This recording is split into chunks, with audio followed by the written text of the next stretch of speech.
Diving is a very mental sport. It just takes so much mental capacity to be able to think through what you're doing. You're in the air, you can have like a million different thoughts going through your head and you're able to see exactly where you are. It's like time slows down. Sometimes it really is just jumping off and hoping for the best. The heat is on now for Vallée. Here comes Vallée. She's the rising star of Team Canada.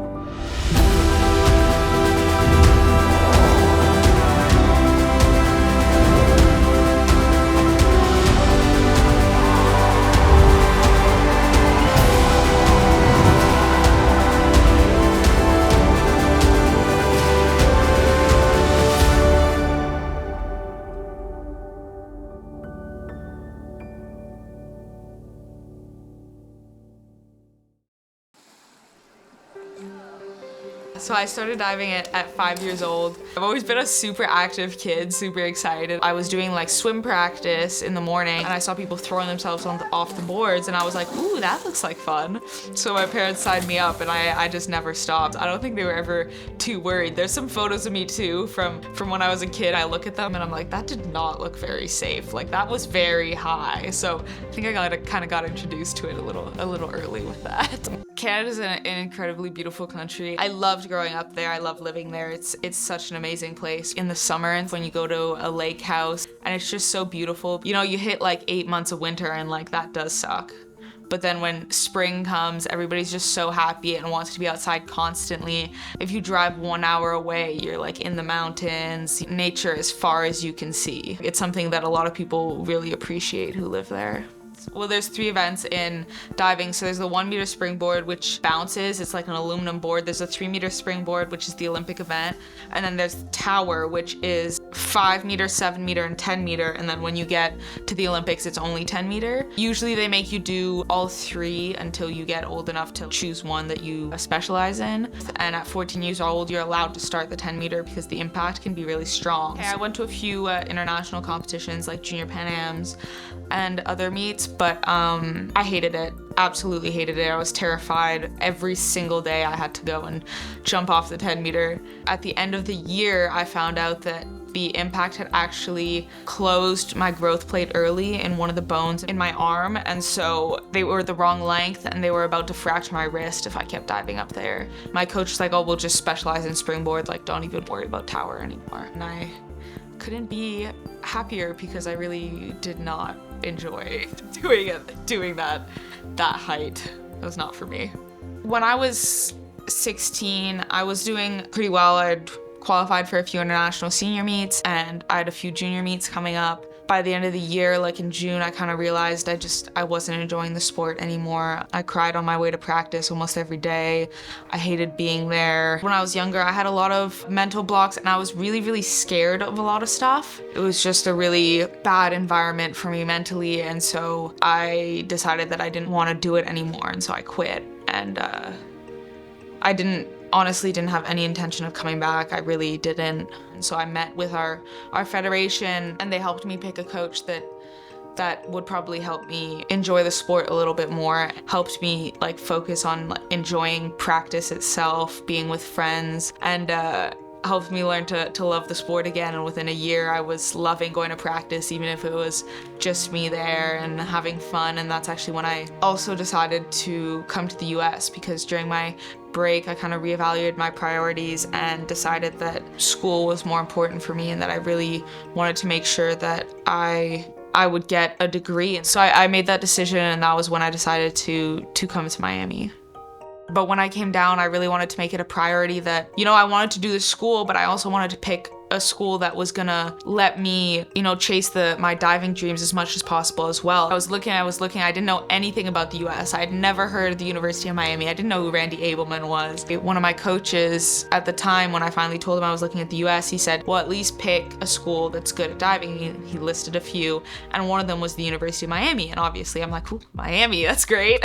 And I knew from the second he said University of Miami, and I started looking into it, that was where I wanted to go. I hadn't spoken to the coach, hadn't looked at pictures of the campus. I knew that was where I needed to be. So I contacted Randy, and he didn't respond. And I contacted him again, and he still didn't respond. And so I was like heartbroken when he didn't respond. I thought I wasn't good enough for the team. And so I messaged one of the athletes on the team. I didn't even know her.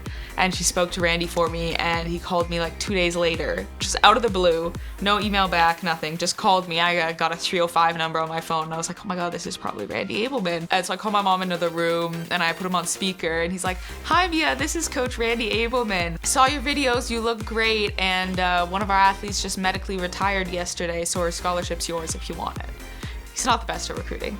And so I like almost burst into tears. My mom almost burst into tears, and I knew it like right away. It went a lot better than I thought it would, but I always knew I wanted to be here at the University of Miami. And we are set now for the 1 meter diving final. We started with more than 40 divers in the preliminary round. From that, 8 have emerged here for the final. The Vallée of Miami will lead things off. When I was at NCAA championships last year, I barely made the final. I remember I was first diver out of 55 girls, and I was sitting there with my trainer waiting for every single person to go. Only top 8 make it, and I came 8th. I was so nervous going into the finals, and my coach, his famous words to me are always, if you made finals, you tied for first, because our points restarted 0. So, I went into it and I was like, oh, anything can happen. This is the toughest dive of the competition on paper with a 3.1 degree of difficulty. That's very nice. To execute and get higher judges' marks. This might be the meet right here. If she hits this dive for 7.5s or better, it's going to be tough to beat her. It's first in the order. It's the highest scoring dive of the meet so far. So if she averages about 56 points a dive, she sets the NCAA meet record as well. She's setting the pace. This dive is her lowest degree of difficulty dive in the competition. There's somebody driving the bus. Mia Vallée is the captain of that ship. She can put herself in basically an unpassable position and lock up that championship. She is on record-setting pace. Should still be enough again. She's much ahead of the pace. She beats the record. 3:65.75 is her final score, a new meet record. It was just such an incredible feeling to think that I had broken a record. I honestly couldn't even believe it. I didn't even think it was true. I was like, how can I dive that well? It really shifted my perspective, of what I could do as an athlete. And I think that kind of like started the ball rolling, that realization that, hey, you know what? I am as good as the best of the best. I am up there. Representing Canada. Représentant le Canada, Mia Vallée. I mean, it's such an amazing feeling to represent Canada. I grew up looking up to people that were in my place now, never thinking I'd be here. It's definitely not easy traveling all over the world to compete. When I was young, I used to absolutely love it. The divers that also compete for your country, it's just so much harder because any competition in Canada isn't like some small competition. It's also a big travel day. Some nationals have taken me over 24 hours to get there. NCAA goes from like September to March, and then the international season goes like February, March to like August. It kind of take a lot out of you to have that much competition so constant. Now we're back with the 2022 FINA World Championship. This week's home to the greatest divers on the planet. Her confidence is sky high. She was absolutely thrilled with that. So Budapest was a really incredible competition for me. It was like my debut on the international scene. I just hit dive after dive. She's got her fans in the stands. That was crazy seeing them up in the stands. I have so many cool pictures of them with the Team Mia shirts, and it's kind of become a trend. It was really incredible.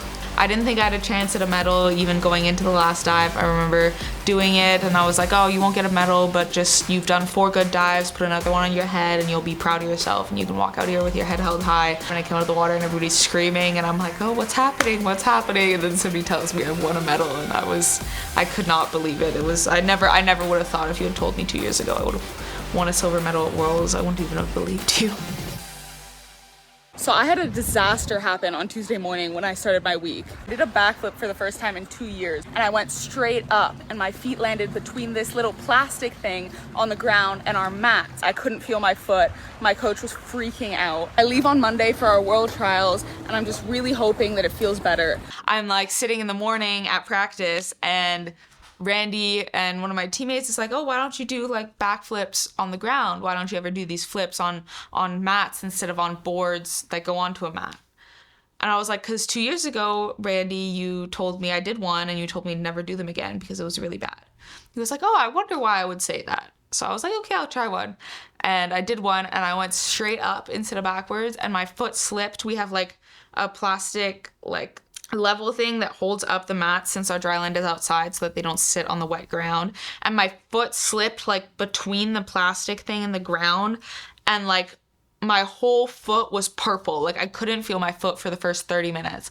Couldn't even walk, couldn't do anything. Everybody was sure it was broken. And I started diving on it and I was like, that's it. Like I'm not even gonna get it x-rayed. It's not gonna make a difference. World trials are in like 5 days. Like I'm just gonna dive on it. And I could like barely walk on it properly. And I was like, no, I'm not gonna get it checked out. I don't wanna know. I'm gonna pretend that I'm fine.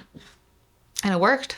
All right, here we go with the women's 3-meter finals here at the Summer Senior Nationals. And Rylan, we're seeing an event that has a lot at stake here for the women, right? Yeah, this event is a qualifier for the both the World Championships coming up here later this summer. It was a really stressful event because I just really haven't been diving that well this whole year. I didn't do well in the NCAA circuit and I had to come top 2 with a certain score to make the World Championships team. So basically the odds were not in my favor. I went into the final thinking I wasn't good enough, and then I tried to remind myself of what Randy always says, that when you go into the final you're tied for first because our points start at 0. That's a monster start here.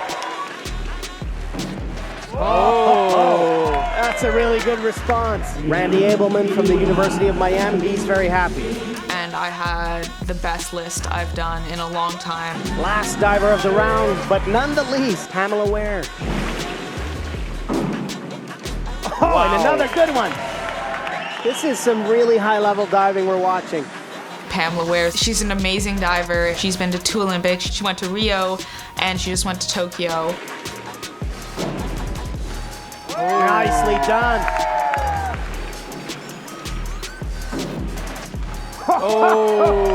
She is dialed in. And she's in the lead right now. Mia Vallée in second. It's going to be an exciting last round in this event. Staying safe here. Wow.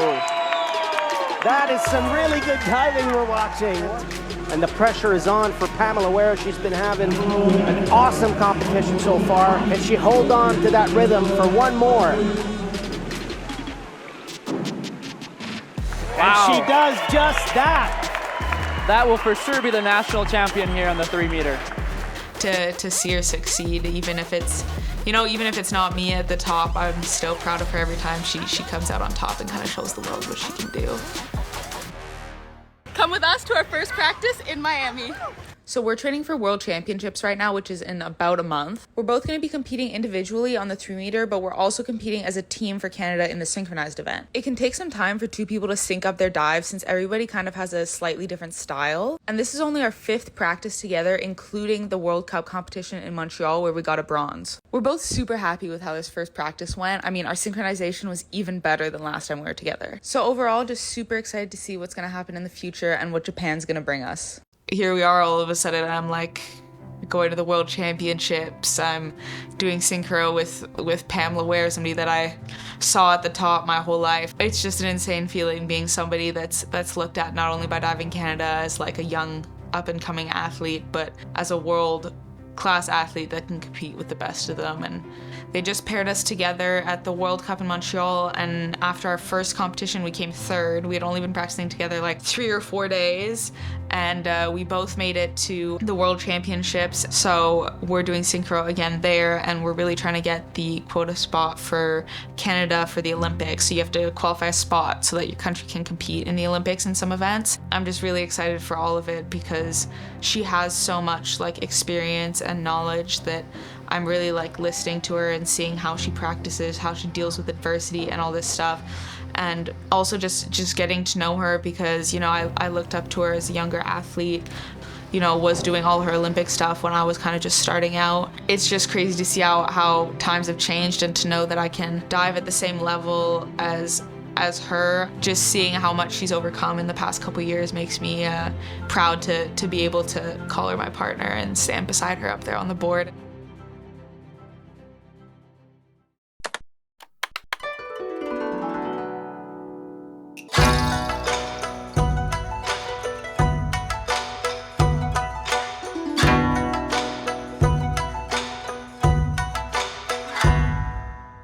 So I'm so excited because I leave for the World Championships in Japan in Fukuoka, and it's just going to be such an amazing experience, you know, having my second World Championships already coming up. You know, I'm trying to keep my expectations down a little bit because obviously if I put too much pressure on myself, it's not going to work super well. But I'm honestly just super excited to see like what's going to happen and how it's going to be, and even just visit. Japan is such an amazing country. I can't wait to just look around and see everything. I'm so excited to see the different cultures, see how they do their life, and then, you know, I'm obsessed with sushi, so especially that part. But even just like, it's gonna be obviously so different from what I'm used to, and I love seeing like different cultures and stuff. This is just gonna be like, feel like completely immersing myself in something that I'm so not used to, that I'm really excited for that experience. So my aunt was an Olympic snowboarder, and it's where kind of my like sports dreams came from. I was always so proud that she was my aunt. I was always so happy to be able to say that there's an Olympian in the family and she's such an amazing person and she's so cool. So to be able to think I'm like kind of following in her footsteps is really incredible. Now the next big competition is the Olympics. You know, it's not even the World Championships anymore. It's the Olympics next year. I don't know what drives me. Through all the hard times, it was just like giving up isn't an option. It's never easy, and you have to question yourself and doubt yourself and find what your priorities are, but you don't have to do it alone. And that's one thing I've learned a lot, is I lean heavily on the people around me. I've found a family through diving, and I think that's kind of like pushed me through all the tough competitions. I don't really know where it comes from, and I don't really know why I have it, but I just know it's there, and I know that that's where all my motivation comes from. You have to want it, and you have to know you want it. I would just do whatever it takes, and I know that.